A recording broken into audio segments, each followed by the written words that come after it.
మెదక్ జిల్లా సిద్దిపేట మండలం ఇబ్రహీంపూర్లో జరుగుతున్న హరితహారంలో గవర్నర్ నరసింహన్ పాల్గొంటున్నారు. ప్రత్యేక ప్రసారం చూద్దాం.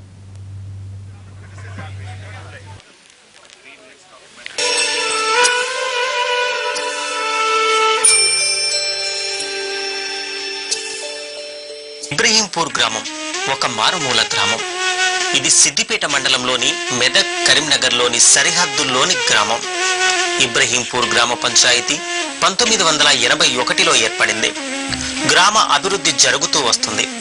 అదే తరహాలో 2013లో కుంబాల లక్ష్మీ రాఘవరెడ్డి సర్పంచ్ ఎన్నికల్లో ఏకగ్రీవంగా ఎన్నికై అన్ని నియోజకవర్గాలలో ఆదర్శంగా నిలిచింది. ఇది ఒకప్పటి ఇబ్రహీంపూర్ గ్రామం. గ్రామ అభివృద్ధి ఉంది, కానీ పారిశుద్ధ్య లోపం ఏర్పడింది. గ్రామ సర్పంచ్ ప్రజల భాగస్వామ్యంతో కలిసికట్టుగా పరిశుభ్రతపై ఉద్యమం చేపట్టారు. 2013లో అభివృద్ధి మొదలైంది. మంత్రి హరీష్ రావు గారి సహకారంతో, వారి చొరవతో గ్రామ పరిశుభ్రంగా ఉండేందుకు గ్రామ ప్రజలు భాగస్వామ్యమయ్యారు. పరిశుభ్రంగా ఉండేందుకు గ్రామ సర్పంచ్ మరియు హరీష్ రావు సహకారంతో అభివృద్ధి వైపు అడుగులు వేస్తూ వారి సూచనల మేరకు నిర్మాణం చేపట్టింది. ఇంకుడు గుంతలు ఏంటి అనే ఆలోచనలో ప్రజలు ఉన్నారు.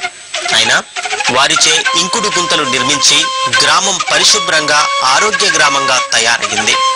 ఇది రాష్ట్రానికే ఆదర్శంగా నిలిచింది.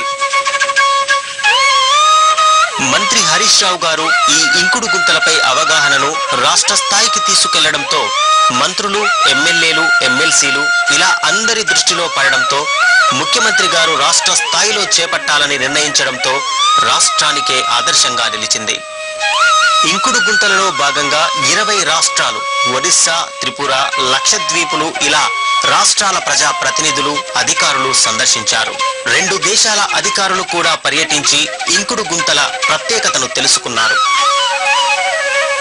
ఢిల్లీలోని IAS శిక్షణ అధికారులు వారం పాటు గ్రామంలో ఉండి ఇంకుడు గుంతల నిర్మాణంపై విశ్లేషణ చేయడం జరిగింది. ఇబ్రహీంపూర్ గ్రామం ఇంకుడు గుంతలు నిర్మించి రాష్ట్రానికి ఆదర్శంగా నిలిచింది. దోమలు లేని గ్రామంగా గుర్తింపు పొందింది.